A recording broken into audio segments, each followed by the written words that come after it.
여배우에게 있어 젊음과 아름다움은 목숨과도 같은 무기입니다. 하지만 여기 고작 36의 나이에 스스로 그 무기를 버린 여인이 있습니다. 멀쩡한 앞니에 검은 테이프를 붙여 합죽이 흉내를 내고 팽팽한 얼굴에 검은 펜슬로 깊은 주름을 그려 넣으며 스스로 노파가 되기를 자처했던 배우 복혜숙. 나는 오늘부로 여자를 포기한다. 오직 배우로만 살겠다. 거울 속의 자신에게 사형 선고를 내리듯 화려한 꽃길 대신 거친 가시밭길을 선택했던 그녀의 처절하고도 위대한 결단. 우리가 익히 들어온 국민 할머니라는 이름 뒤에 감춰진 인간 복혜숙의 피눈물 나는 생존기가 이제 막을 올립니다. 1904년 6월 한반도의 운명은 그야말로 풍전등화와 같았습니다. 북쪽에서는 러시아가, 남쪽에서는 일본이 한반도의 패권을 놓고 으르렁거리는 러일 전쟁의 포성이 울려 퍼지던 시기였습니다. 거대한 제국들의 싸움터가 되어버린 이 땅에서 백성들은 숨조차 크게 쉴 수 없었습니다. 불안과 공포가 짙게 깔려있던 그해 초여름, 충청남도 보령의 어느 조용한 시골 마을에서 한 아이가 태어납니다. 아이의 이름은 복마리. 훗날 복혜숙이라 불리게 될 소녀였습니다. 그녀의 탄생은 당시 조선의 평범한 가정과는 시작부터 달랐습니다. 그리고 이것은 그녀의 비범한 인생을 예고하는 첫 번째 열쇠가 되었습니다. 당시 대다수의 조선 여성들은 이름조차 갖지 못한 채 그저 개똥이 엄마나 김진사 댁 셋째 딸로 불리다 소리 없이 사라지는 것이 운명이었습니다. 태어나자마자 부엌일을 배우고 10대가 되면 얼굴도 모르는 남자에게 시집가 아들을 낳는 도구로 살아야 했던 암울한 시대였습니다. 하지만 복혜숙의 집안 공기는 달랐습니다. 그녀의 아버지 복진군은 감리교 목회자였습니다. 구한말 갓을 쓰고 도포를 입은 선비들이 서양 오랑캐를 배척할 때 그는 일찍이 서양 문물을 받아들인 개화파 지식인이었습니다. 어린 복혜숙의 귓가에 들려온 것은 어머니의 다듬이질 소리만이 아니었습니다. 아버지의 서재에서 흘러나오는 낯선 풍금소리, 그리고 아버지가 나직하게 읊조리는 성경 구절이었습니다. 그녀의 집은 일종의 작은 서양이었습니다. 아버지는 어린 딸을 무릎에 앉히고 이렇게 가르쳤습니다. 마리아, 저 문 밖을 보아라. 사람들은 여자는 집 안에 갇혀 있어야 한다고 말한다. 하지만 하나님 앞에서는 남자나 여자나 똑같이 귀한 존재란다. 너는 배워야 한다. 배워서 저 넓은 세상을 보아야 한다. 상상해 보십시오. 100년 전 조선의 시골 마을에서 딸에게 세상은 넓다고 가르치는 아버지의 모습을. 이것은 축복이었을까요? 아니면 비극의 씨앗이었을까요? 일찍 깨어버린 의식은 봉건적인 조선사회라는 현실과 끊임없이 충돌할 수밖에 없었기 때문입니다. 또래 친구들이 바느질을 하며 어디로 시집갈까를 고민할 때 어린 복혜숙은 아버지의 서재에 꽂힌 책들을 탐욕하며 이 산 너머에는 무엇이 있을까를 상상했습니다. 그녀에게 조선의 안방은 너무나 좁고 답답한 감옥이었습니다. 아버지가 목회 활동을 위해 부임지를 옮겨 다닐 때마다 어린 복혜숙도 새로운 세상을 경험했습니다. 보령에서 공주로, 공주에서 서울로. 그녀의 시야는 점점 넓어졌습니다. 그리고 1909년 그녀의 인생을 송두리째 뒤흔들 거대한 사건이 터집니다. 16살 꽃다운 나이에 복혜숙이 서울의 이화학당에 다니고 있을 때였습니다. 3월 1일 탑골공원에서 시작된 대한독립만세의 함성은 순식간에 경성 전체를 집어삼켰습니다. 흰 저고리에 검정 치마를 입은 여학생들이 교문을 박차고 거리로 쏟아져 나왔습니다. 복혜숙 역시 그 물결 속에 있었습니다. 그녀는 보았습니다. 총칼을 든 일본 헌병들 앞에서도 굴하지 않고 태극기를 흔드는 소녀들을, 피를 흘리며 쓰러지면서도 만세를 멈추지 않는 민중들을. 그 뜨거운 거리 한복판에서 사춘기 소녀 복혜숙의 가슴속에 불덩이가 하나 툭 하고 떨어졌습니다. 그것은 단순한 애국심이나 민족적 울분만이 아니었습니다. 더 근원적이고 더 개인적인 욕망이 꿈틀거리기 시작했습니다. 자유. 그래, 자유다. 저들은 나라를 되찾기 위해 목숨을 걸고 자유를 외친다. 그렇다면 나는 무엇으로부터 해방되어야 하는가? 그녀가 갈망한 자유는 대한 독립을 넘어선 것이었습니다. 그것은 여자라는 굴레, 전통이라는 족쇄, 그리고 현모양처라는 정해진 각본으로부터의 탈출이었습니다. 그녀는 누군가의 아내나 며느리로 늙어가는 자신의 미래를 상상할 때마다 숨이 턱턱 막혀왔습니다. 나는 온전히 나 자신으로 살고 싶다. 내 이름 석자로 불리며 내 의지대로 움직이는 삶을 살고 싶다. 하지만 현실은 냉혹했습니다. 이화학당을 졸업할 무렵 아버지는 딸에게 현실적인 제안을 합니다. 이제 고향으로 내려가자. 네가 배운 지식으로 아이들을 가르치는 교사가 되거라. 그리고 좋은 집안의 남자와 혼인하여 가정을 꾸려라. 그것이 여자가 누릴 수 있는 최고의 행복이다. 아버지조차도 어쩔 수 없는 옛날 사람이었습니다.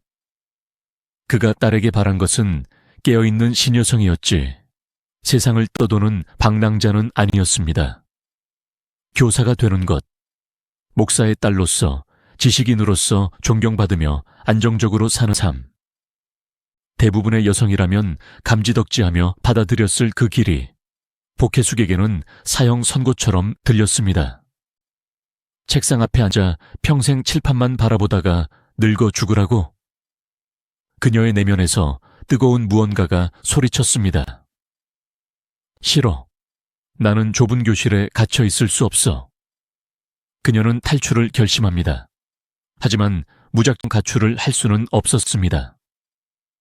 1920년의 조선은 여자가 혼자 집을 나가면 갈 곳이라곤 기생집이나 길거리밖에 없는 험악한 세상이었습니다.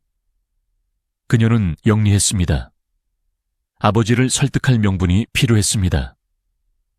아버지가 거절할 수 없는, 아니 오히려 기뻐할 만한 명분. 그녀는 며칠 밤을 고민한 끝에 당돌한 계획을 씁니다. 아버지, 일본으로 가겠습니다. 아버지가 깜짝 놀라 물었습니다. 일본? 갑자기 그게 무슨 소리냐? 복혜숙은 눈 하나 깜짝하지 않고 거짓말을, 아니 원대한 포부를 가장 핑계를 댔습니다. 가서 수혜와 공예를 배워오겠습니다. 조선의 여성들을 교육하려면 더 선진적인 기술이 필요합니다. 유학을 보내주십시오. 교육. 평생을 계몽운동에 힘써온 아버지에게 이보다 더 강력한 설득은 없었습니다. 딸이 단순히 허영심에 들떠 유학을 가려는 게 아니라 민족의 미래를 위해 배우러 가겠다니. 아버지는 딸의 기특한 생각에 감동하여 허락을 내립니다. 물론 복혜숙의 마음속에는 수혜 따위는 안중에도 없었습니다. 그녀에게 일본행은 오로지 탈조선, 이 답답한 땅을 벗어나기 위한 유일한 비상구였습니다. 1920년경 16세 복혜숙은 마침내 관부 연락선에 몸을 싣습니다. 멀어지는 부산항을 바라보며 그녀는 뱃머리에서 차가운 바닷바람을 맞았습니다. 검푸른 파도가 넘실거리는 현해탄. 그 바다는 소녀 복혜숙에게는 죽음의 경계이자 동시에 새로운 생명으로 건너가는 세례의 강이었습니다. 그녀는 속으로 다짐했습니다. 안녕 조선, 안녕 아버지. 나는 다시는 그 좁은 규범 속으로 돌아가지 않을 거야. 배가 일본 요코하마 한계 닿았을 때 그녀의 눈앞에 펼쳐진 풍경은 충격 그 자체였습니다. 경성의 전차와는 비교도 안 될 만큼 복잡한 철도망, 밤을 대낮처럼 밝히는 화려한 넌사인, 웅장한 서양식 석조 건물들, 그리고 거리를 가득 메운 수많은 인파. 모든 것이 거대했고 모든 것이 빨랐습니다. 시골 소녀 복혜숙은 현기증을 느꼈습니다. 하지만 그것은 두려움이 아닌 흥분이었습니다. 그녀의 심장이 미친 듯이 뛰기 시작했습니다. 그녀는 약속대로 요코하마 기계학교에 입학했습니다. 낮에는 학교에 나가 얌전히 앉아 비단 위에 꽃을 수놓았습니다. 바늘을 찌르고 실을 당기고 지루하고 반복적인 동작들. 하지만 해가 지면 모범생 복혜숙은 사라졌습니다.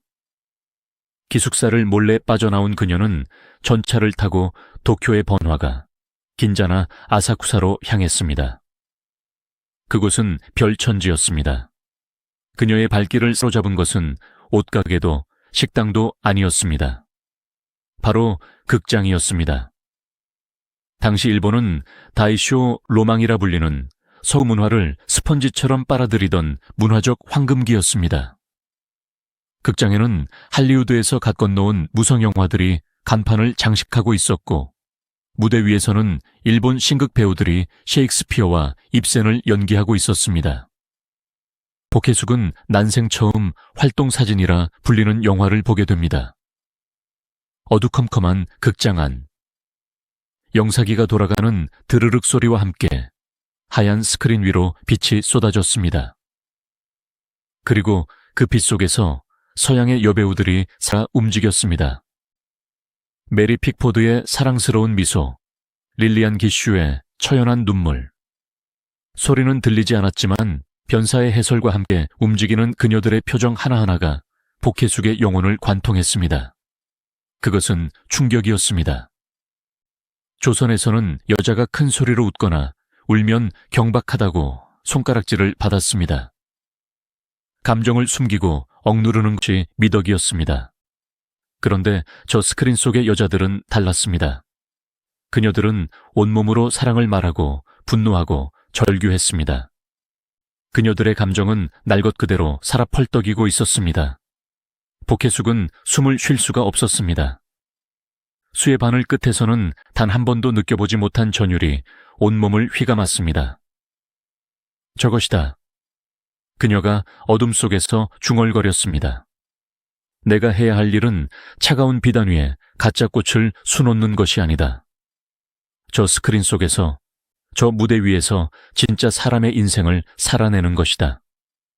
웃고, 울고, 소리치며 나라는 존재를 불태우는 것.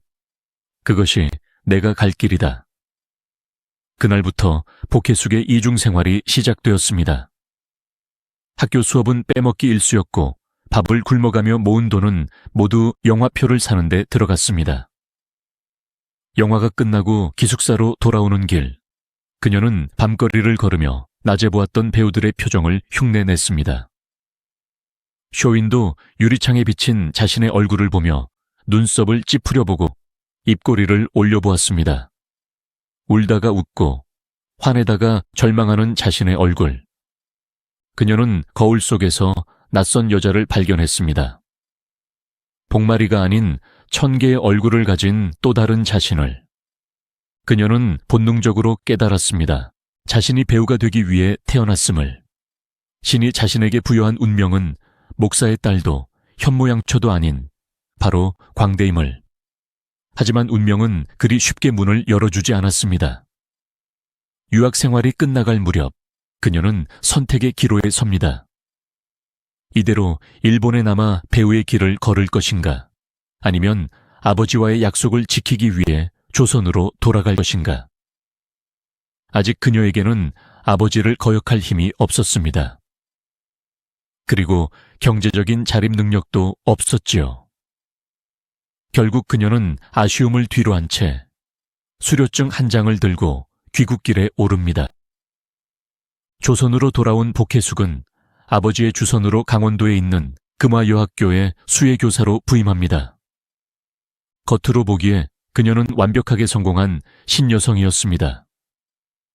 일본 유학을 다녀온 세련된 선생님, 양장을 입고 유창한 일본어를 구사하는 인텔리 여성. 마을 사람들은 그녀를 존경했고 학생들은 그녀를 동경했습니다. 안정된 월급, 높은 사회적 지위, 그리고 존경받는 삶. 당시 조선 여성으로서는 꿈꿀 수 있는 최고의 자리였습니다. 그러나 복혜숙의 내면은 썩어 들어가고 있었습니다. 교실 칠판을 긁는 분필 소리가 마치 자신의 꿈을 갉아먹는 소리처럼 들렸습니다. 학생들이 선생님하고 부를 때마다 그녀는 도망치고 싶었습니다. 창밖을 바라볼 때마다 강원도의 산골 풍경 위로 도쿄의 화려한 넌사인과 극장 간판들이 겹쳐 보였습니다. 나는 지금 뭐 하고 있는 거지? 여기서 바늘땀이나 새면서 늙어 죽을 것인가? 밤이면 그녀는 방문을 걸어 잠그고 거울 앞에 섰습니다. 그리고 아무도 보지 않는 곳에서 혼자 연기를 했습니다. 관객 없는 연극, 박수소리 없는 커튼콜. 그녀의 가슴 속에 억눌린 끼는 마그마처럼 부글거리고 있었습니다. 이대로 가다간 폭발하거나 아니면 굳어서 돌이 되어버릴 것만 같았습니다. 그녀는 깨달았습니다. 이 안정된 삶은 축복이 아니라 황금으로 만든 감옥이라는 것을. 부임한 지 불과 몇 개월, 그녀는 더 이상 견딜 수 없었습니다. 어느 날 밤 그녀는 짐을 꾸렸습니다. 사직서 한 장을 책상 위에 남겨두고 그녀는 야반도주하듯 학교를 빠져나왔습니다. 가족에게는 알리지 않았습니다. 아버지가 알면 불호령이 떨어질 것이 뻔했고 다시 붙잡혀 올 것이 두려웠기 때문입니다. 그녀는 서울행 기차에 몸을 실었습니다. 덜컹거리는 기차 안에서 그녀는 스스로에게 물었습니다. 이제 어디로 갈 것인가? 돈도 없습니다. 서울에 아는 사람도 없습니다. 양가집 교수가 직장을 때려치우고 가출을 했다는 소문이 나면 사회적으로 매장당할 수도 있습니다. 하지만 그녀의 눈은 두려움 대신 기이한 광기로 번들거리고 있었습니다. 갈 곳은 딱 하나다. 서울역에 내린 그녀의 발걸음이 향한 곳. 그곳은 당시 조선 문화의 심장이자 모든 예술가들의 꿈, 그리고 보수적인 어른들에게는 타락의 온상이라 불리던 곳. 바로 종로의 단성사였습니다. 단성사의 거대한 문 앞에 선 16 소녀. 그녀가 두드린 것은 단순히 극장의 문이 아니었습니다. 그것은 금녀의 구역, 여자는 발을 들여서는 안 된다는 조선 500년의 견고한 성벽을 두드리는 소리였습니다. 과연 그 문 너머에는 그녀가 꿈꾸던 화려한 예술의 세계가 기다리고 있었을까요? 단성사의 문이 열리자 향긋한 꽃내음 대신 곰팡이와 담배 냄새가 뒤섞인 비릿한 공기가 쏟아져 나왔다. 그러나 그 냄새는 복혜숙에게 세상 그 어떤 향수보다 달콤했다. 그것은 꿈의 냄새였기 때문이다. 오래된 나무가 썩어가는 냄새, 곰팡이 냄새, 그리고 수많은 관객들이 뿜어낸 담배 연기와 땀 냄새가 뒤섞인 비릿하고 퀴퀴한 냄새였습니다. 하지만 16살의 복혜숙에게 그 냄새는 세상 그 어떤 향수보다 달콤했습니다. 그것은 꿈의 냄새였기 때문입니다. 당시 단성사의 사장은 박승필이었습니다. 그는 조선 영화계의 거물이자 냉철한 사업가였습니다. 어느 날 말끔한 양장을 차려입은 누가 봐도 귀티가 흐르는 젊은 여성이 찾아와 대뜸 이렇게 말합니다.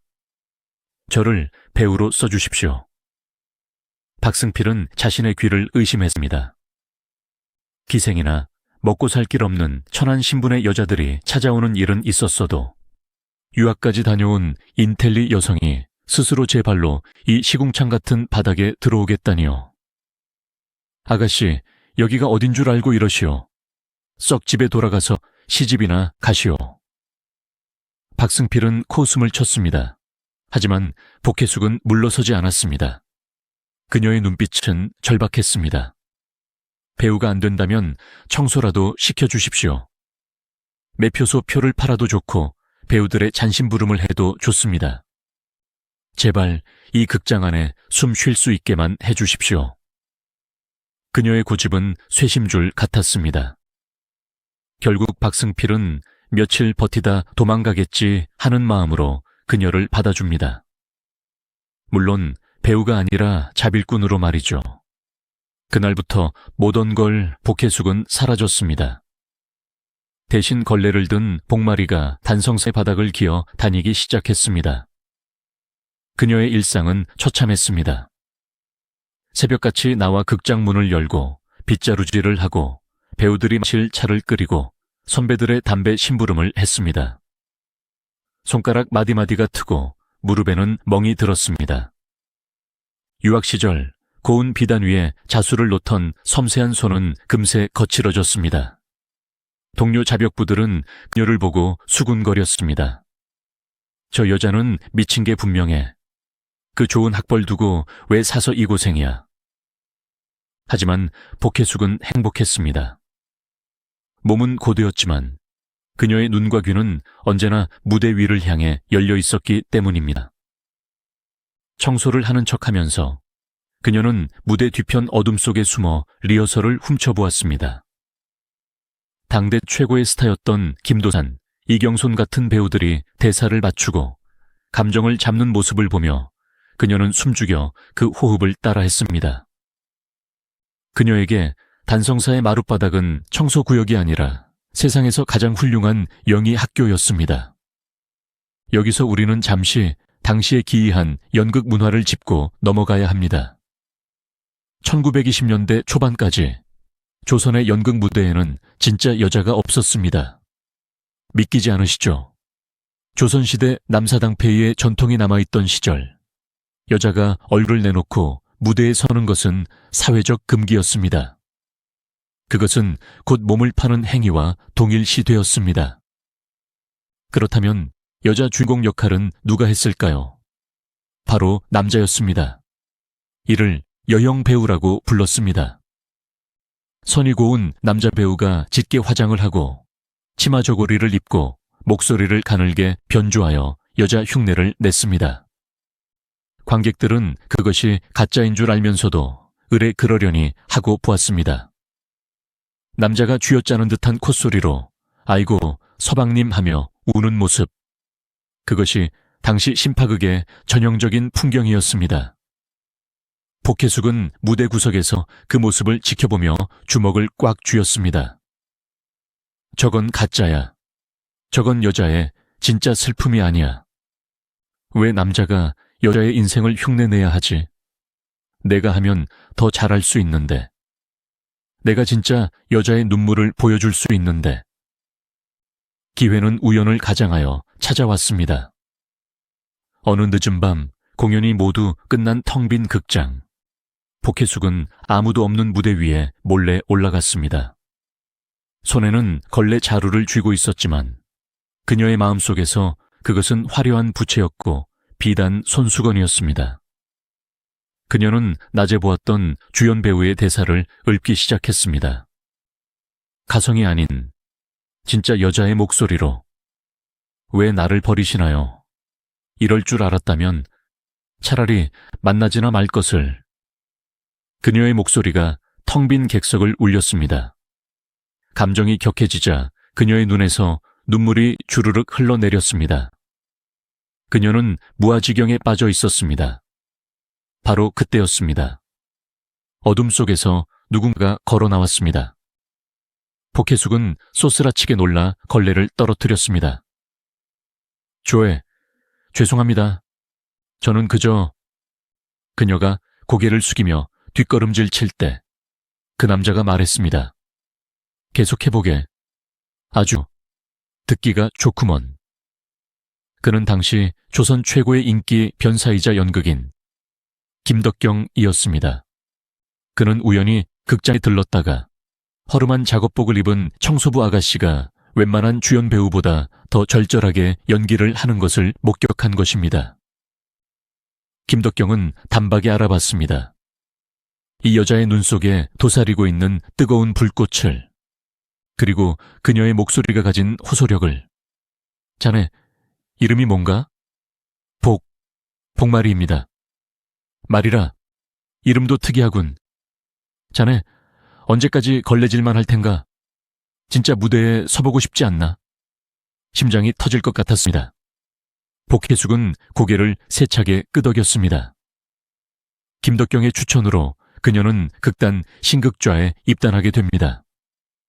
이것은 단순히 한 개인의 취업 성공기가 아닙니다. 금녀의 구역이었던 조선 연극계의 성벽에 처음으로 균열이 생기는 역사적인 순간이었습니다. 1921년 김도산 감독의 심파극 5호 천명. 이 작품은 복혜숙의 데뷔작으로 기록됩니다. 하지만 그녀의 데뷔 과정은 순탄치 않았습니다. 극단 내의 남자 배우들은 노골적으로 불만을 터뜨렸습니다. 재수없게 계집이 껴들어서 분위기 망치네. 여자가 무슨 연기를 하라고. 며칠 하다 울면서 도망가겠지. 심지어 관객들조차 여자가 나온다는 소식에 호기심보다는 거부감을 먼저 드러냈습니다. 드디어 공연 날이 밝았습니다. 단성사 분장실. 복혜숙은 거울 앞에 앉았습니다. 떨리는 손으로 분을 바르고 눈썹을 그렸습니다. 그녀는 더 이상 청소부가 아니었습니다. 심장이 밖으로 튀어나올 것만 같았습니다. 실패하면 다시는 이 무대에 설 수 없을지도 모른다. 아니, 조선의 모든 여성들이 비웃음을 살 수도 있다. 복혜숙, 스탠바이, 조연출의 외침. 그녀는 심호흡을 크게 한번 하고 무대 쪽으로 걸어 나갔습니다. 어둠 속에서 그녀를 기다리고 있는 것은 수백 명의 관객, 아니 수백 개의 날카로운 심판의 눈동자들이었습니다. 막이 오르고 조명이 그녀를 비췄습니다. 객석이 술렁거렸습니다. 진짜 여자잖아. 생긴 건 반반하네. 어디 한번 드러나 보자. 복혜숙이 입을 열었습니다.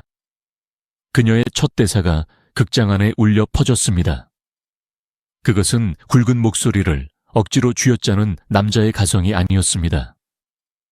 맑고 높고 그러면서도 슬픔이 배어있는 태어나서 처음 들어보는 진짜 여주인공의 목소리였습니다. 관객들은 순간 숨을 멈췄습니다. 이질감이었습니다.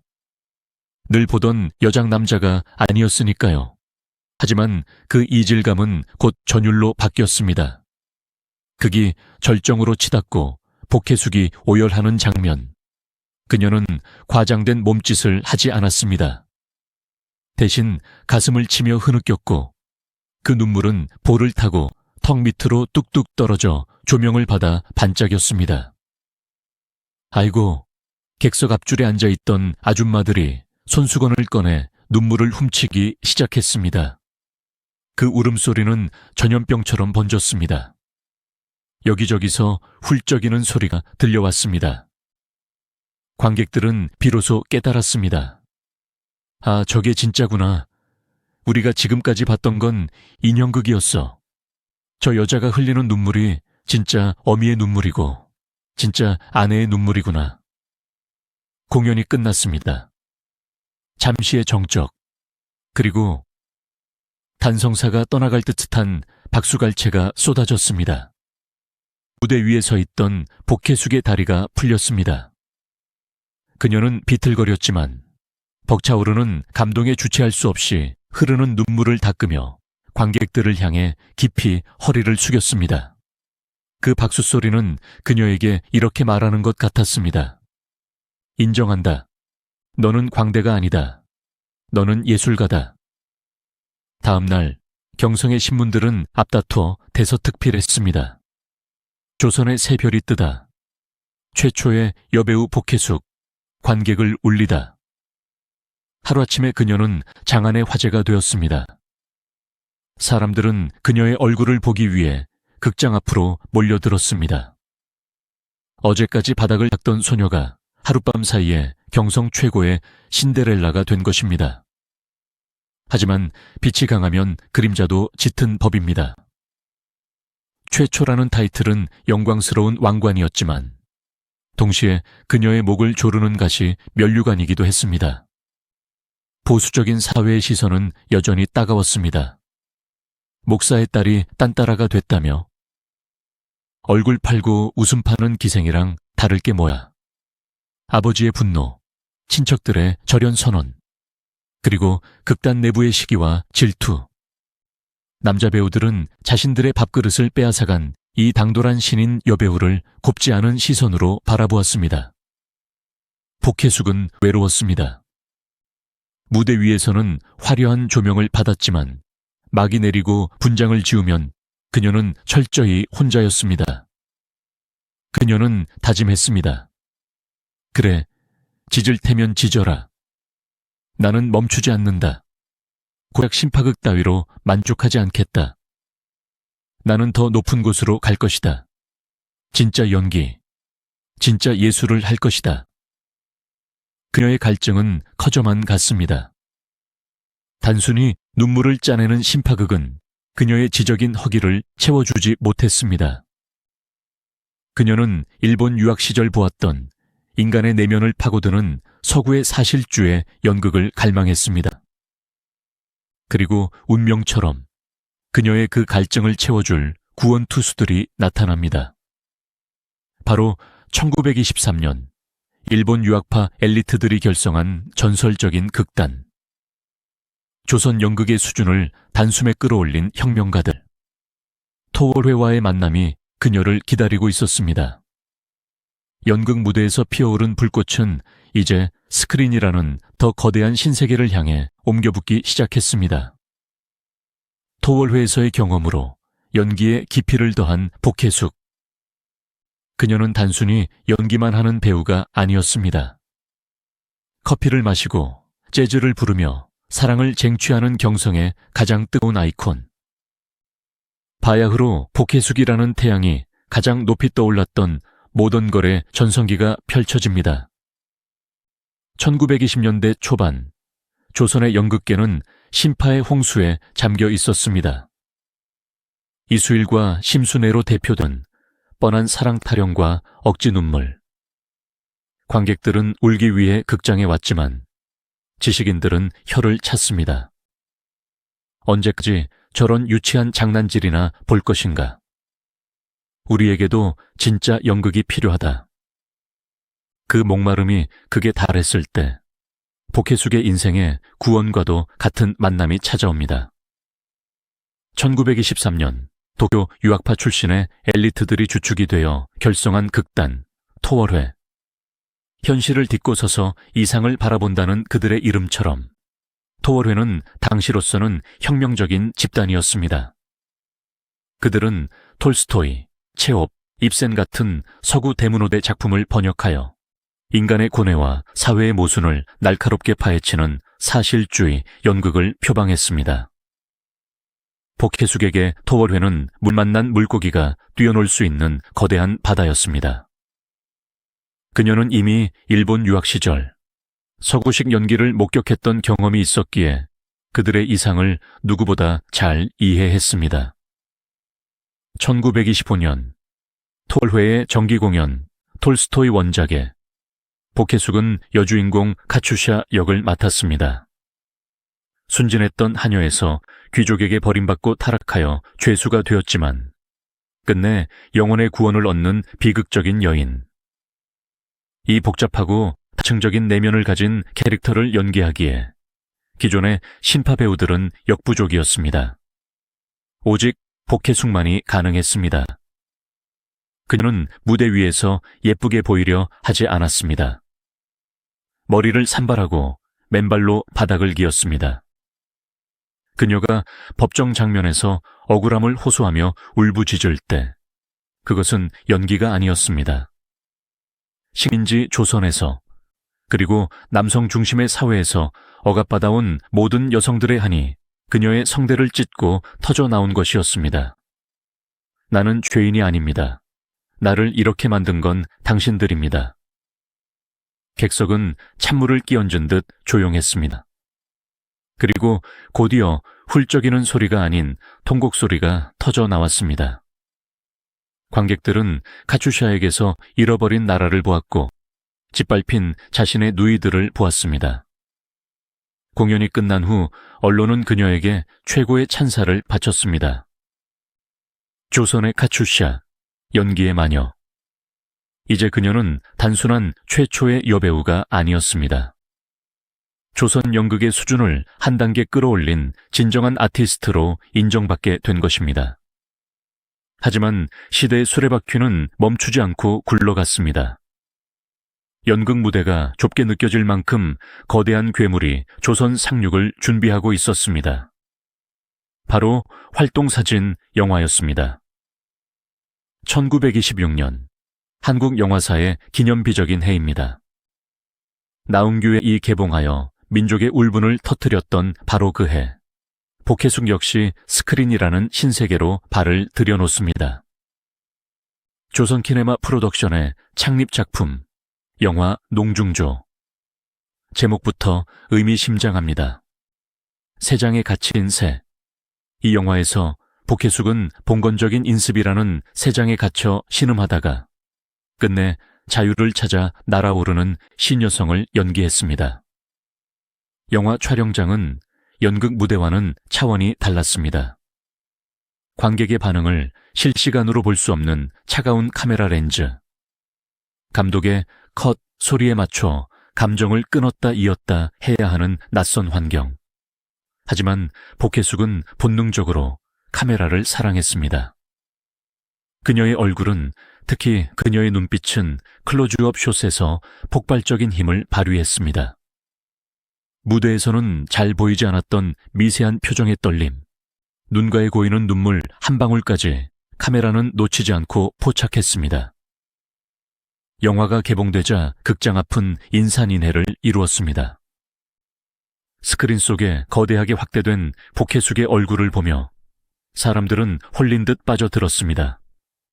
저 여자가 그 토월회의 복혜숙이래. 어쩜 저리도 처연하고 아름다울까. 그녀는 명실상부한 은막의 여왕으로 등극했습니다.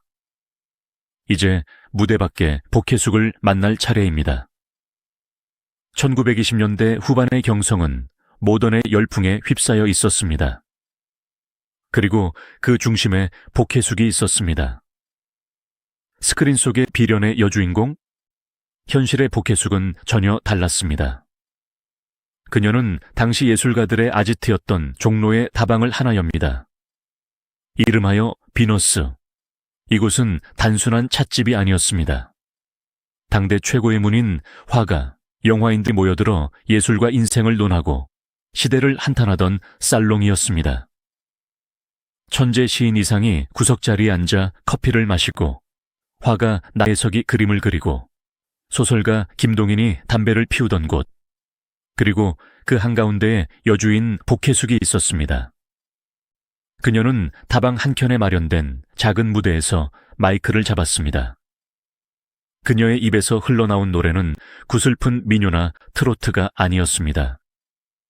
미국에서 갓 건너온 낯설고 흥겨운 리듬, 재즈였습니다. 그녀는 조선 최초의 여배우이자 어쩌면 최초의 재즈 가수 중 한 명이었습니다. 추금 기판 위에서 바늘이 튀며 흘러나오는 그녀의 노래는 경성의 밤을 뜨겁게 달구었습니다. 그녀는 한국 민요를 재즈풍으로 편곡해 부르기도 하고 팝송을 번안해 부르기도 했습니다.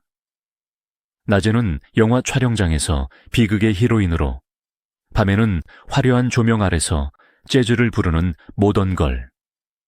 복혜숙은 그야말로 힙 그 자체였습니다. 그녀의 패션은 경성 여성들의 워너비였습니다. 거추장스러운 한복 치마를 벗어던지고 몸매가 드러나는 서양식 원피스를 입었습니다. 머리는 과감하게 쇼커트로 쳐내고 굽 높은 하이힐을 신고 또각또각 소리를 내며 거리를 활보했습니다. 그리고 오프닝에서 보았던 그 장면. 오토바이. 여자가 자전거만 타도 흉을 보던 시절에 그녀는 가죽 장갑을 끼고 오토바이 핸들을 잡았습니다. 엔진 소리를 울리며 경성 거리를 질주하는 그녀의 모습은 식민지 조선의 우울한 공기를 찢어버리는 통쾌한 퍼포먼스였습니다. 1920년대 말 장안을 발칵 뒤집어 놓은 스캔들이 터집니다. 당시 여배우, 즉 여광대의 사회적 지위는 여전히 바닥이었습니다. 기생보다 조금 나은 정도 취급을 받았지요. 그런데 복혜숙의 연인은 당대 최고의 엘리트였습니다. 경성제국대학 의학부를 졸업한 의사 김성진. 가문 좋고 학벌 좋고 돈 많은 의사 선생님이 딴따라 여배우와 결혼을 하다. 보수적인 어른들은 말세다라며 혀를 찾고 김성진의 집안에서는 난리가 났습니다. 어디서 근본 없는 여자를 며느리로 들이냐며 반대가 극심했습니다. 하지만 두 사람의 사랑은 뜨거웠습니다. 김성진은 복혜숙의 자유분방한 영혼을 사랑했고 복혜숙은 지적이고 젠틀한 그에게 안식을 느꼈습니다. 우여곡절 끝에 두 사람은 결혼에 골인합니다. 이것은 조선 연예계 최초의 스타와 전문직의 결혼이자 신분과 편견을 뛰어넘은 사건이었습니다. 결혼 생활은 꿈만 같았습니다. 남편은 아내의 예술 활동을 이해해 주었고 경제적으로도 풍요로웠습니다. 복혜숙은 비너스 다방을 운영하며 가정주부로서 그리고 셀럽으로서 남부러울 것 없는 삶을 살았습니다. 그녀의 인생에서 가장 빛나고 행복했던 시절. 봄날의 햇살처럼 따스하고 재즈 선율처럼 달콤했던 1930년대 초반. 하지만 영원할 것 같았던 젊음과 인기는 신기루처럼 사라졌습니다. 30이라는 나이에 마주한 한물간 배우라는 차가운 시선. 벼랑 끝에 몰린 그녀에게 운명은 잔인한 양자택일을 강요했습니다. 이대로 잊혀질 것인가? 아니면 스스로를 파괴하여 다시 태어날 것인가? 거울 앞에 선 그녀는 떨리는 손으로 립스틱을 지워내며 생존을 위한 가장 처절하고도 위대한 결단을 내리게 됩니다. 1930년대 중반, 복혜숙의 책상 위에 놓인 시나리오 한 권. 그것은 재기의 기회였을까요? 아니면 모욕이었을까요? 박기채 감독이 건넨 영화의 대본. 복혜숙은 떨리는 손으로 배영란을 확인했습니다. 당연히 여주인공 이름을 찾았겠지요. 하지만 감독의 손가락이 가리킨 곳은 주인공의 이름이 아니었습니다. 그 밑에 아주 작게 적힌 이름. 어머니, 여기였습니다. 뭐라고요? 나보고 지금 엄마 역할을 하라고요? 복혜숙의 목소리가 가늘게 떨렸습니다. 그녀의 나이 고작 30 초반.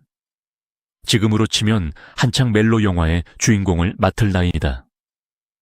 불과 5년 전만 해도 그녀는 치명적인 매력의 모던걸이었고 문 남성들의 가슴을 불태우던 연인이었습니다. 그런데 하루아침에 뒷방 늙은이 취급이라니요. 감독은 난처한 표정으로 하지만 단호하게 말했습니다. 복 선생 인정하셔야 합니다. 관객들은 이제 선생에게서 연인의 환상을 찾지 않습니다. 젊고 예쁜 역할은 문예봉이나 신일성 같은 후배들에게 넘겨주시고 선생님은 연기로 승부하셔야지요. 비수가 되어 가슴에 꽂히는 말.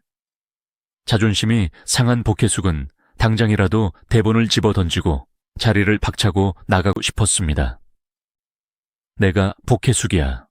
조선 최초의 여배우라고 속으로 수천 번을 외쳤습니다.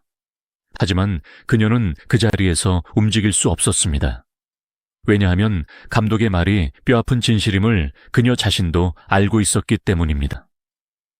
거울 속의 자신은 예전 같지 않았고 무엇보다 그녀는 연기가 고팠습니다.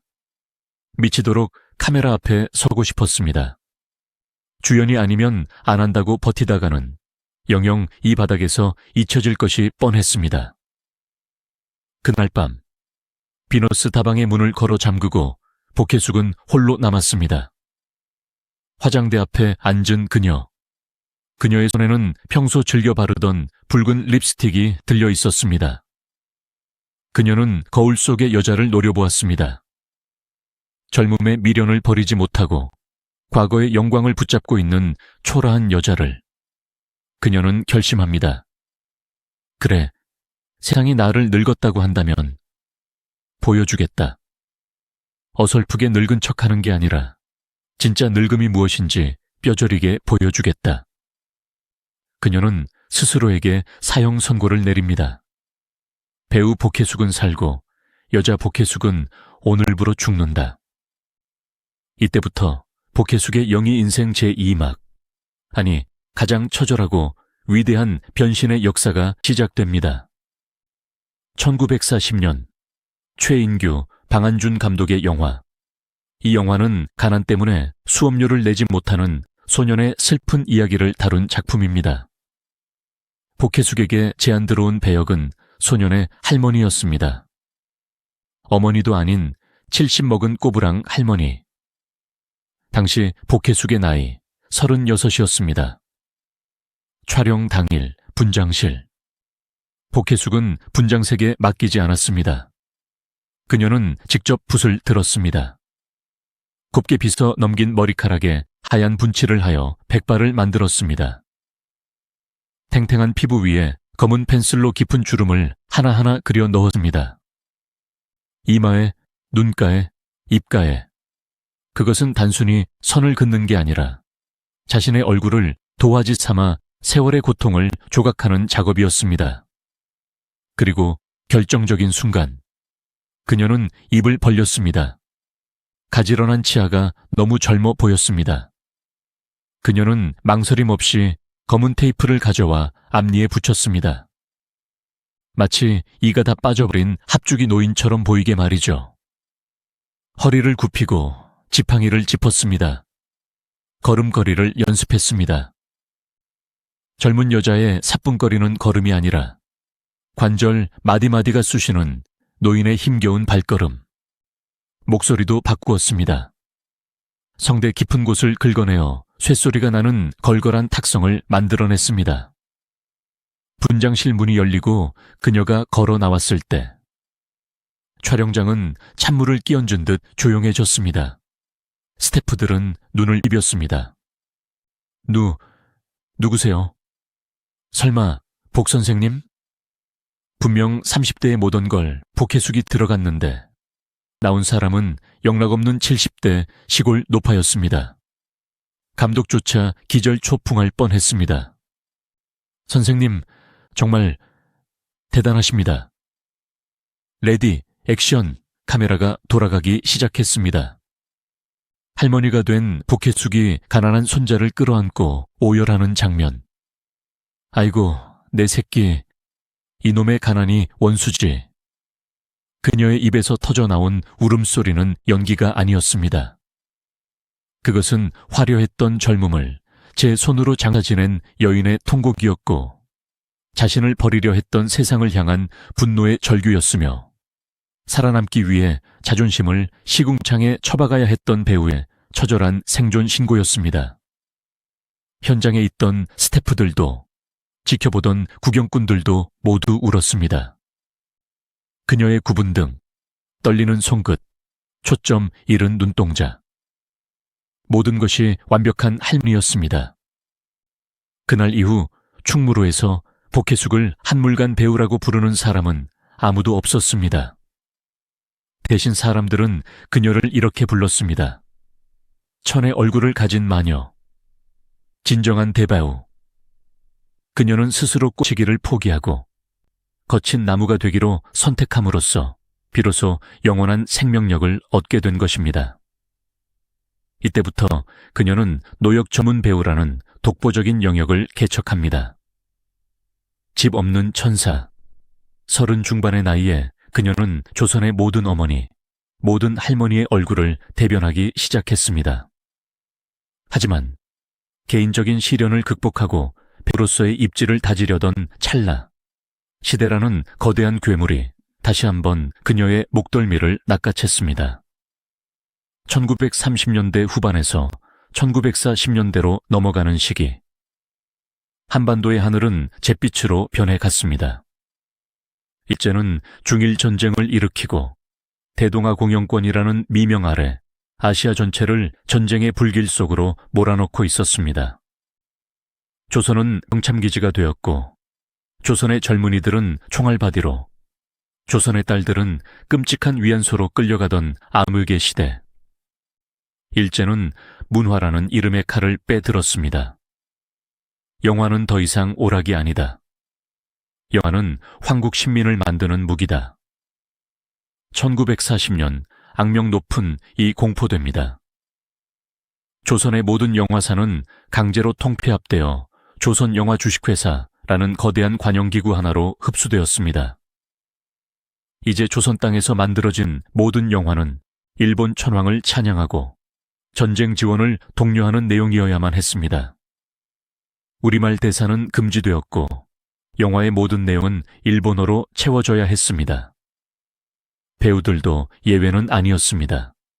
그들은 더 이상 자유로운 예술가가 아니었습니다. 일제는 인지도가 높은 배우들을 선전도구로 이용하려 혈안이 되어 있었습니다. 그리고 대중적인 인기와 연기력을 겸비한 복혜숙은 일제에게 더없이 좋은 먹잇감이었습니다. 어느 날 조선영화 주식회사의 간부가 복혜숙을 불렀습니다. 책상 위에는 새로운 시나리오가 놓여 있었습니다. 제목은 감격의 일기 같은 것들이었습니다. 내용은 끔찍했습니다. 사랑하는 아들을 전장으로 떠나보내며 천황 폐하를 위해 기쁘게 죽으라고 웃으며 말하는 어머니. 집안의 놋그릇을 헌납하며 이것으로 총알을 만들어 적군을 물리쳐 달라고 호소하는 애국 부인. 복선생, 출연해 주시겠죠? 황국 신민으로서 당연한 도리 아닙니까? 간부의 입계는 비릿한 미소가 걸려 있었지만 그의 뒤에 서 있는 헌병의 허리춤에는 군도가 번뜩이고 있었습니다. 복혜숙은 손을 떨었습니다. 거절할 수 있을까요? 거절은 곧 죽음, 혹은 고문, 아니면 영원한 추방을 의미했습니다. 배우 나웅규는 요절했고 많은 동료들이 붓을 꺾고 산으로 숨어버리거나 만주로 도망쳤습니다. 도망칠 것인가? 아니면 오물을 뒤집어 쓰고라도 무대에 남을 것인가? 그녀는 고뇌했습니다. 아버지가 가르쳐준 신앙, 그리고 민족의 딸로서의 양심. 하지만 그녀에게는 무대를 떠나서는 단 하루도 살 수 없는 천형 같은 배우의 피가 흐르고 있었습니다. 결국 그녀는 펜을 들었습니다. 그리고 출연 계약서에 도장을 찍었습니다. 이 선택. 오늘날의 우리가 너무나 쉽게 친일이라고 손가락질하는 그 선택. 하지만 1940년대의 그 차가운 겨울밤, 칼날 위를 걷는 듯한 공포 속에서 생존을 위해 몸부림쳤던 한 여성의 고뇌를 우리는 감히 다 안다고 말할 수 있을까요? 그녀는 카메라 앞에 섰습니다. 입으로는 천황폐하 만세를 외쳤고 얼굴로는 환하게 웃었습니다. 하지만 컷소리가 나면 그녀는 화장실로 달려가 헛구역질을 했습니다. 위장이 뒤틀리고 영혼이 찢겨나가는 고통. 그녀는 자신의 연기가 조국의 청년들을 죽음으로 내모는 선동이 된다는 사실에 치를 떨었습니다. 하지만 그녀는 멈출 수 없었습니다. 연기는 그녀의 숨구멍이었고 유일한 밥줄이었으니까요. 1940년대 초반, 복혜숙의 필모그래피는 소위 친일 영화들로 채워집니다. 그대와 나, 감격의 일기. 그녀는 체제의 나팔수가 되어 스크린을 누볐습니다. 대중들은 그녀의 연기에 울고 웃으면서도 한편으로는 수군거렸습니다. 복혜숙도 변했어. 일본 놈들 앞잡이가 됐어. 그 비난의 화살을 온몸으로 맞으면서 그녀는 버티고 또 버텼습니다. 배우로서의 수명은 연장했지만 시대는 그녀에게 안식을 허락하지 않았습니다.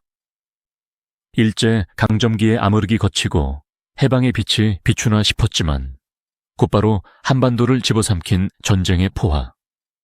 그 거대한 역사의 송돌이 속에서 복혜숙은 화려한 여배우의 옷을 벗어던져야 했습니다. 그리고 피난길과 전쟁터라는 가장 참혹한 무대 위에서 또다시 생존을 위한 처절한 유랑을 시작합니다. 1945년 8월 15일 전고. 라디오에서 흘러나온 그 건조하고 떨리는 목소리는 35년 동안 한반도를 짓눌러 왔던 거대한 감옥의 빗장이 부서지는 소리였습니다. 패망, 일본 제국의 몰락, 그리고 해방. 경성의 거리는 순식간에 하얀 물결로 뒤덮였습니다. 집집마다 장롱 깊숙이 숨겨두었던 태극기가 펄럭였고 사람들은 서로의 이름을 부르며 목이 터져라 대한 독립만세를 외쳤습니다. 복혜숙 역시 그 인파 속에 있었습니다. 그녀는 징용복이라 불리던 칙칙한 몸빼 바지를 벗어던지고 오랫동안 입지 못했던 하얀 무명 저고리를 꺼내 입었습니다. 그녀도 만세를 불렀습니다. 눈물이 멈추지 않았습니다. 하지만 그녀의 눈물은 거리의 다른 사람들과는 조금 맛이 달랐을지도 모릅니다. 그것은 기쁨의 눈물인 동시에 안도의 눈물이자 참회의 눈물이었습니다. 살았다. 이제 더 이상 거짓말을 하지 않아도 된다. 더 이상 내 연기로 죄를 짓지 않아도 된다. 어제의 강요된 부역이 씻겨 내려가는 듯한 해방감. 그러나 가슴 한구석에 남은 부끄러움은 쉽게 지워지지 않았습니다. 해방된 조국에서 영화계는 가장 먼저 기지개를 켰습니다. 우리말을 되찾았고 우리 글을 되찾았습니다. 이제 진짜 우리 이야기를 찍을 수 있게 된 것입니다. 그 뜨거운 열기 속에서 한국 영화 사상 가장 아이러니하고도 기념비적인 작품이 탄생합니다. 1946년 개봉한 최인규 감독의 영화. 광복 후 만들어진 최초의 영화이자 항일 독립투사들의 치열한 지하 공작과 투쟁을 다룬 걸작입니다. 그런데 이 영화의 크레딧을 보면 묘한 기시감이 듭니다. 감독 최인규, 그리고 주요 배역을 맡은 복혜숙. 불과 1년 전까지만 해도 일제의 국책 영화를 만들고 거기에 출연했던 바로 그 사람들입니다. 역사의 장난일까요? 아니면 예술가들의 필사적인 생존 본능일까요? 어제의 친일 영화인들이 해방되자마자 가장 먼저 만든 것이 한길 영화였다는 사실. 누군가는 이를 두고 변절자의 기회주의라고 비난할 수도 있습니다. 하지만 당 극장에 몰려든 관객들의 반응은 달랐습니다. 스크린 속에서 복혜숙은 목숨을 걸고 독립군을 돕는 여인을 연기했습니다. 그녀가 일본 순사들에게 쫓기고 총탄에 쓰러지며 대한 독립만세를 외치는 순간 관객들은 박수를 치며 함께 울었습니다. 그녀의 연기에는 묘한 절박함이 서려 있었습니다. 그것은 단순 배역 몰입이 아니었습니다. 봐주십시오. 이것이 제 진심입니다. 총칼 앞에 어쩔 수 없이 고개를 숙였지만 제 심장만은 언제나 이 땅을 향해 뛰고 있었습니다. 복혜숙에게는 단순한 출연작이 아니었습니다. 그것은 배우로서의 양심을 회복하고 자신을 사랑해준 조국의 대중들에게 바치는 속죄의 제물이었습니다. 하지만 해방의 당금은 너무나 짧았습니다. 한반도는 곧이어 이념이라는 새로운 칼날 위에 섰습니다. 38선을 경계로 남과 북이 갈라지고 서울 거리에서는 좌익과 우익 청년들이 서로에게 돌을 던지고 죽창을 휘둘렀습니다. 예술계 역시 두 쪽으로 쪼개졌습니다. 친했던 동료들이 월북을 하고 남은 자들은 사상 검증을 받아야 했습니다. 복혜숙은 그 혼란의 소용돌이 속에서도 중심을 잡으려 애썼습니다. 그녀는 정치적 구호보다는 인간의 삶 그 자체를 연기하고 싶었습니다. 그러나 역사는 그녀를 가만두지 않았습니다. 1950년 6월 25일 새벽, 평화로운 주말 아침을 깨운 것은 빗소리가 아닌 대포소리였습니다. 북한군의 기습 남침, 한국전쟁의 발발. 소련제 탱크가 굉음을 울하며 38선을 넘었고 불과 3일 만에 서울이 함락되었습니다. 인민군이 광화문 내거리를 점령했습니다. 복혜숙은 피난짐을 꾸릴 새도 없었습니다. 빨갱이들이 내려왔다. 도망가야 한다. 아비규환의 서울. 그녀는 가족들의 손을 잡고 무작정 한강 쪽으로 뛰었습니다. 하지만 한강 다리는 이미 폭파되어 끊어져 있었습니다. 강물 위에는 부서진 다리 파편과 사람들의 시신, 그리고 보따리들이 둥둥 떠다녔습니다. 생지옥. 그녀는 나룻배를 타고 혹은 걸어서 간신히 강을 건넜습니다. 배우 복혜숙은 사라졌습니다. 그 흙먼지 날리는 피난길 위에는 그저 살기 위해 발버둥치는 수백만 피난민 중 한 명인 40대의 중년 여성만이 있을 뿐이었습니다. 머리에는 무거운 보따리를 이고 등에는 짐을 지고 하이힐을 신었던 발은 부르터 피고름이 났고 화려한 드레스 대신 땀에 전 누더기를 걸쳤습니다. 수원, 대전, 대구를 거쳐 부산까지 그 끝없는 길 위에서 그녀는 목격했습니다. 처참한 인간의 밑바닥을, 어미 잃은 아이가 길게서 울다 지쳐 죽어가고 폭격에 맞아 팔다리가 잘린 사람들이 신음하는 모습, 배고픔에 미쳐 남의 밥을 훔쳐먹고 자식을 버리고 도망가는 사람들. 그녀가 무대 위에서 연기했던 톨스토이의 비극도, 심파극의 눈물도 눈앞에 펼쳐진 이 지옥도에 비하면 어린아이 장난 같았습니다. 임시수도, 부산. 더 이상 갈 곳 없는 사람들이 모여든 한반도의 끝자락. 국제시장 바닥은 전국의 피난민들로 북새통을 이뤘습니다. 판자로 얼기설기 지은 판잣집들이 산비탈을 가득 넣었고 거리는 오물과 썩은 냄새로 진동했습니다.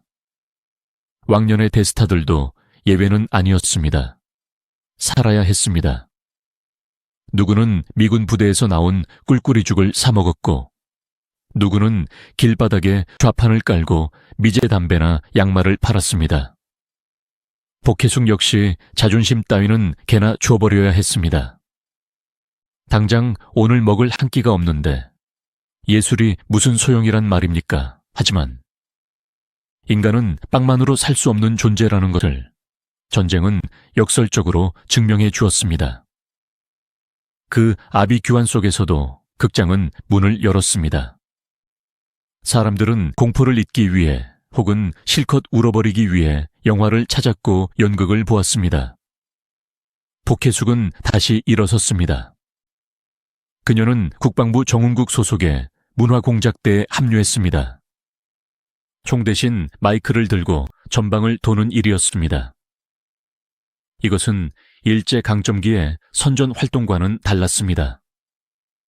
내 나라, 내 형제, 내 아들들이 죽어가고 있는 현장이었습니다. 최전방고지, 포탄이 언제 떨어질지 모르는 위험한 곳. 화장품이 없어 숯 검댕이로 눈썹을 그리고 찢어진 군복을 기워 입은 복혜숙이 무대 위에 섰습니다. 조명도 음향시설도 없었습니다. 오직 그녀의 목소리와 눈빛뿐. 그녀는 노래를 부르고 총극을 했습니다. 어머니 하고 그녀가 대사를 칠 때마다 객석에 앉은 어린 병사들의 어깨가 들썩였습니다. 그들은 대부분 10대 후반, 20대 초반의 학도병들이었습니다. 내일이면, 아니 당장 몇 시간 뒤면 고지로 올라가 죽을지도 모르는 아이들. 공연이 끝나고 복혜숙이 무대 아래로 내려가면 병사들이 몰려와 그녀의 손을 잡았습니다. 그들의 손은 거칠고 피와 흙이 묻어 있었습니다. 어머니, 우리 어머니 보고 싶습니다. 선생님, 저 살아 돌아갈 수 있을까요? 복혜숙은 그들을 하나하나 끌어안았습니다. 그녀의 품에서 병사들은 아이처럼 엉엉 울었습니다. 그 순간 복혜숙은 여배우가 아니었습니다. 그녀는 전쟁터 내던져진 모든 아들들의 어머니이자 고향이었고 그들이 마지막으로 기대고 싶은 평화의 품이었습니다. 이 경험은 훗날 그녀의 영희 인생을 완전히 바꿔놓습니다. 그녀의 눈물 연기에는 이제 기술이 필요 없었습니다.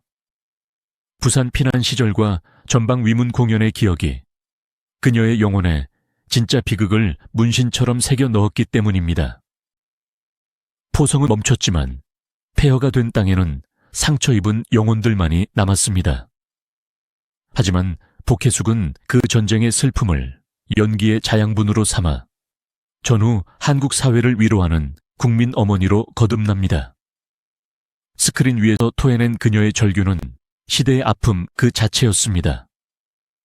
그리고 이제 산업화의 물결과 함께 찾아온 안방극장이라는 새로운 무대가 그녀를 기다리고 있었습니다. 1960년대 한국 사회는 또 한 번의 거대한 지각 변동을 맞이합니다. 전쟁의 상처를 딛고 잘 살아보세라는 구호와 함께 경제개발의 엔진이 굉음을 울리기 시작했습니다. 고층 빌딩이 올라가고 도로가 닦이고 사람들의 옷차림이 화려해졌습니다. 그리고 대중문화의 지형도를 완전히 뒤바꿀 새로운 마법 상자가 각 가정의 안방을 점령하기 시작했습니다. 바로 텔레비전입니다. 영화관이라는 거대한 어둠 속에서만 만날 수 있었던 배우들이 이제는 저녁 밥상머리 앞에 놓인 조그만 브라운관 속으로 걸어 들어왔습니다. 안방극장의 시대가 열린 것입니다. 이 변화는 배우들에게 위기이자 기회였습니다. 스크린의 압도적인 미장센에 익숙했던 영화 배우들에게 좁은 브라운관과 열악한 방송 제작 환경은 낯설기만 했습니다. 많은 영화 배우들이 TV 출연을 꺼리거나 적응하지 못해 도태되기도 했습니다. 하지만 환갑을 바라보는 나이에 복혜숙은 달랐습니다. 그녀는 동물적인 감각으로 시대의 흐름을 읽었습니다. 이제 대중은 극장이 아니라 거실에 있다. 그들이 오지 않으면 내가 그들의 방으로 들어가야 한다. 그녀는 과감하게 충무로와 여의도를 오가는 강행군을 시작했습니다. TBC, KBS, 그리고 훗날의 AMBC까지. 그녀는 수많은 드라마의 러브콜을 마다하지 않았습니다. 브라운관 속의 복혜숙. 그녀는 이제 국민 어머니, 국민 할머니가 되었습니다. 사람들은 그녀가 한때 오토바이를 몰고 경성을 누비던 모던걸이였다는 사실을 까맣게 잊었습니다. 재즈를 부르며 춤을 추던 그 파격적인 시녀성은 온데간데 없었습니다. 대신 비녀를 꽂고 곰방대를 물고 구수한 사투리를 쓰거나 깐깐한 목소리로 집안의 기강을 잡는 할머니만이 있었습니다. 이것은 대중이 그녀에게 원한 이미지였고 복혜숙은 기꺼이 그 가면을 썼습니다. 그녀는 알고 있었기 때문입니다. 급격한 산업화로 대가족이 해체되고 고향을 떠나온 도시민들에게 가장 필요한 위로는 바로 고향에 두고 온 할머니의 품이라는 것을 말이죠. 그녀는 자신의 화려했던 과거를 지우고 시대가 요구하는 향수의 아이콘이 되어주기로 한 것입니다. 매일 저녁 드라마가 방영되는 시간이면 전국의 시청자들은 TV 앞에서 울고 웃었습니다. 복혜숙이 드라마 속에서 악독한 시어머니 연기를 하면 시장통의 아줌마들은 그녀를 보고 에이구, 저 못된 할망구 하며 욕을 했습니다. 반대로 그녀가 자식을 위해 희생하는 어머니를 연기하면 전 국민이 눈시울을 붉혔습니다. 욕을 먹어도 좋았고 칭찬을 들어도 좋았습니다. 그녀는 이미 연기자가 아니라 시청자들의 가족이 되어 있었으니까요. 하지만 우리가 간과해서는 안 될 복혜숙의 진짜 얼굴이 있습니다. 드라마 속에 인자하거나 꼬장꼬장한 할머니. 그것은 철저하게 계산된 연기였습니다. 카메라가 꺼진 뒤 촬영장 밖에서의 복혜숙은 전혀 다른 사람이었습니다. 그녀는 모스였습니다. 그녀는 한국 영화계의 산증인이자 까마득한 후배들에게는 무서운 호랑이 선생님, 그리고 부당한 권력 앞에서는 물러서지 않는 여전사였습니다. 1950년대 후반부터 60년대 초반 한국 영화계의 시스템이 자리를 잡아가던 시기, 배우들의 권익은 형편없었습니다. 출연료를 떼이기 일쑤였고 여배우들은 감독이나 제작자의 부당한 요구에 시달려야 했습니다. 복혜숙은 참지 않았습니다. 그녀는 주도적으로 대한영화배우협회의 창설을 이끌었습니다. 초대 부회장, 그리고 고문을 역임하며 배우들의 울타리가 되어주었습니다. 특히 그녀는 여배우들의 권익 보호에 앞장섰습니다. 당시 여배우들은 꽃으로만 소비되다 결혼과 함께 사라지는 소모품 취급을 받기 일쑤였습니다. 복혜숙은 후배들을 모아놓고 호통을 쳤습니다. 너희들은 감독의 장식품이 아니다. 술자리나 채워주는 기생이 아니다. 우리는 예술가다. 자존심을 지켜라. 연기로 승부해라. 그녀의 호통은 무서웠지만 그 뒤에는 깊은 애정이 있었습니다.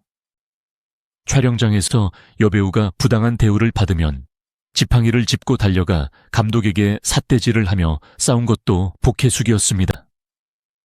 이보시오, 감독 양반. 내 딸 같은 아이한테 무슨 짓이오.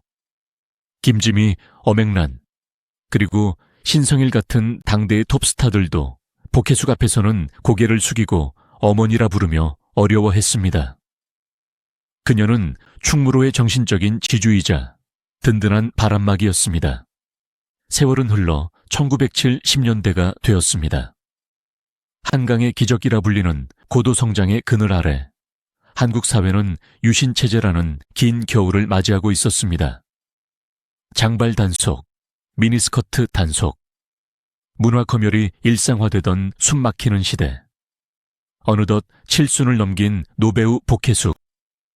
그녀의 육신은 이제 예전 같지 않았습니다. 평생을 혹사해온 무릎 관절이 비명을 질렀고 대사를 외우는 총기도 조금씩 흐려졌습니다. 고혈압과 지병이 그녀를 괴롭혔습니다. 동년배였던 동료 배우들은 하나둘씩 세상을 떠나거나 병석에 누워 은퇴했습니다. 주변에서는 만류했습니다. 선생님, 이제 좀 쉬시지요. 그만하면 할 만큼 하셨지 않습니까? 편안하게 여생을 즐기세요. 하지만 복혜숙은 고개를 저었습니다. 그녀는 촬영장을 떠나지 않았습니다. 거동이 불편해지자 지팡이를 짚었고 그마저 힘들면 부축을 받아서라도 현장에 나갔습니다. 젊은 감독들이 부담스러워 배역을 주지 않으려 하면 직접 전화를 걸어 호통을 쳤습니다. 나 아직 살아있다. 대사 한 줄이라도 좋으니 나를 써라. 그것은 노역이었을까? 아니요. 그것은 투쟁이었습니다. 자신의 존재 이유를 증명하기 위한 마지막 투쟁. 배우는 무대 위에서 카메라 앞에서 숨을 쉴 때 비로소 살아있는 존재라는 것을 그녀는 너무나 잘 알고 있었기 때문입니다. 은퇴는 그녀에게 곧 죽음이나 마찬가지였습니다. 화려했던 조명은 서서히 어두워지고 육신은 쇠약해져 갔습니다.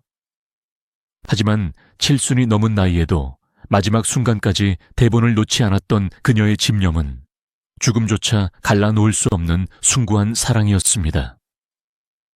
이제 한국 영화의 어머니가 걸어온 그 치열하고도 아름다웠던 60년 연기 인생, 그 마지막 페이지를 넘겨볼 시간입니다. 1980년대의 서울.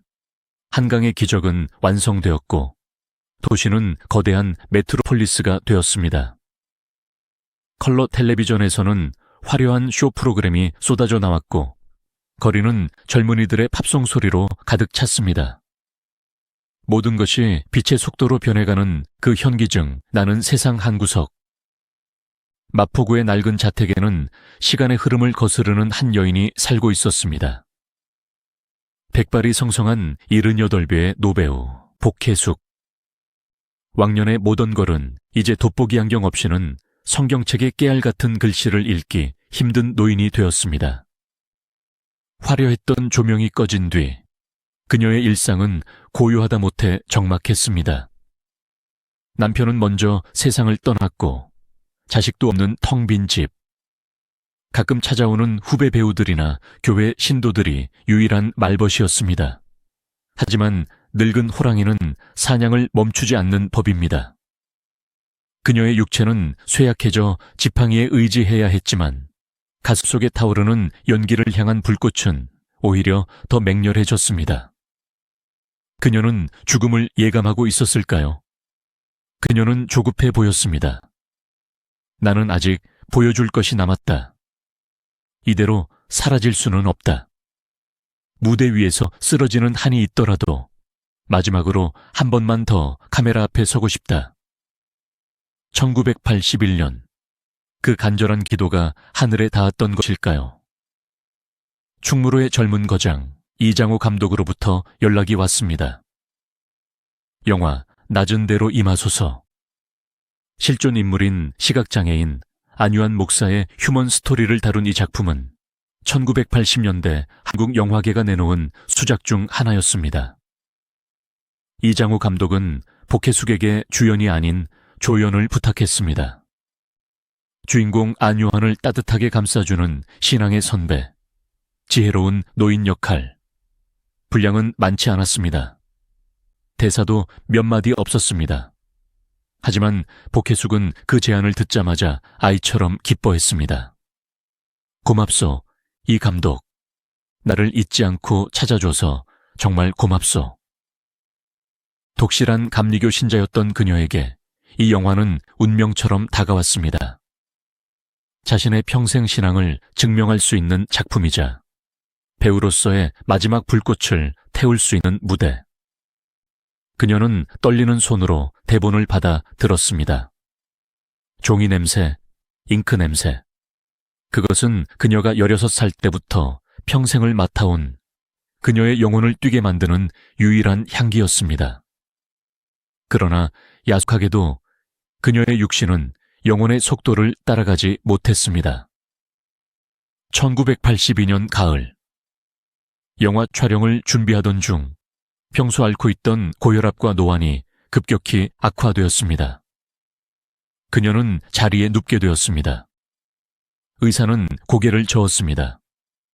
더 이상 촬영장에 나가는 것은 불가능하다고 했습니다. 하지만 병상에 누워서도 그녀는 대본을 손에서 놓지 않았습니다. 문병을 온 후배들이 눈물을 글썽이며 말했습니다. 선생님, 이제 그만 편히 쉬세요. 대본은 그만 보시고요. 그러면 그녀는 산소호흡기 너머로 희미하게 웃으며 고개를 저었습니다. 아니야. 외워야 해. 감독이 기다리고 있어. 내일은 나갈 수 있을 거야. 그녀의 눈빛은 점점 초점을 잃어갔지만 손에 쥐어진 대본만은 꽉 쥐고 놓지 않았습니다. 그것은 단순한 종이 뭉치가 아니었습니다. 그것은 식민지 시대의 서름, 전쟁의 공포, 가난과 차별 속에서도 그녀를 지탱해 준 배우라는 정체성 그 자체였기 때문입니다. 1982년 10월 5일 새벽, 가을비가 추적추적 내리던 그 밤, 한국 영화의 어머니는 조용히 이 세상과의 작별을 고했습니다. 향년 78세. 그녀가 숨을 거둔 침대 머리맡에는 화려한 트로피나 훈장이 놓여있지 않았습니다. 오직 3가지 물건만이 가지런히 놓여 있었습니다. 손때 묻은 낡은 성경책, 눈이 침침할 때 쓰던 돋보기 안경, 그리고 끝내 촬영장으로 가져가지 못한 밑줄이 빽빽하게 그어진 낮은 대로 임하소서의 영화 대본. 유언은 없었습니다. 드라마틱한 마지막 인사도 없었습니다. 그저 평생을 바쳐온 연기와 신앙, 그 2가지를 품에 안은 채 잠들 듯 떠난 것입니다. 그녀다운 죽음이었습니다. 그녀의 부고가 전해지자 충무로는 큰 슬픔에 잠겼습니다. 신문들은 일면 톱기사로 그녀의 죽음을 알렸습니다. 은막의 스타 복혜숙 별세, 한국 영화의 산증인 지다. 연결식장에는 대한민국 영화계의 별들이 모두 모였습니다. 평소 어머니 하며 따랐던 후배 여배우들은 바닥에 주저앉아 통곡했습니다. 어맹란은 울먹이며 추도사를 읽었습니다. 선생님은 저희들이 걸어갈 길을 먼저 닦아주신 분이셨습니다. 가시밭길을 맨발로 걸어가시며 저희가 밟을 꽃길을 만들어 주셨습니다. 이제 그 무거운 짐을 내려놓고 하늘나라 극장에서 마음껏 연기하십시오. 그녀의 관이 운구채 실려 나갈 때 사람들은 고개를 숙여 마지막 인사를 보냈습니다. 그것은 한 개인의 장례식이 아니라 한국 영화사의 한 챕터가 마감되는 순간이었습니다. 복혜숙, 그녀의 이름 석자 앞에는 수많은 수식어가 붙습니다. 최초의 여배우, 모던걸, 재즈가수, 국민할머니. 하지만 그 어떤 수식어도 그녀의 삶을 온전히 설명하지는 못합니다. 그녀는 단순히 최초라는 기록으로만 남은 배우가 아닙니다. 그녀는 여배우가 꽃이 아닌 나무가 될 수 있음을 증명한 사람이었습니다. 젊음과 미모가 사라지면 폐기 처분되는 소모품이 아니라 주름살 하나하나에 인생의 나이테를 새기며 거목으로 성장할 수 있다는 것을 온몸으로 보여주었습니다. 또한 그녀는 시대의 모순을 온몸으로 받아낸 희생양이자 투사였습니다. 개화기의 신여성으로서 봉건적 인습과 싸웠고 식민지 시대에는 예술가의 양심과 생존 사이에서 피눈물을 흘리며 고뇌했으며 전쟁과 가난 속에서는 상처 입은 대중을 위로하는 어머니가 되었습니다. 그녀의 인생 궤적은 곧 한국 근현대사의 축소판이었습니다. 2008년 친일인명사전에 그녀의 이름이 등재되는 불명예가 있었지만 어찌 보면 그 야만의 시대를 피하지 못하고 정면으로 통과해야 했던 식민지 여성 예술가의 슬픈 흉터일지도 모릅니다. 우리는 그 흉터마저도 역사의 일부로 끌어안아야 할 것입니다. 우리가 스크린에서 배우들의 연기를 보며 웃고 울 때, 혹은 텔레비전 드라마 속 노배우의 깊은 주름을 보며 위로받을 때 기억해 주십시오. 그 모든 감동의 시작점에 아무도 가지 않은 길을 홀로 걸어가며 가시덤불을 걷어냈던 한 여인이 있었다는 사실을. 그녀의 이름은 복혜숙, 영원히 늙지 않는 한국 영화의 첫사랑이자 우리 모두의 어머니입니다.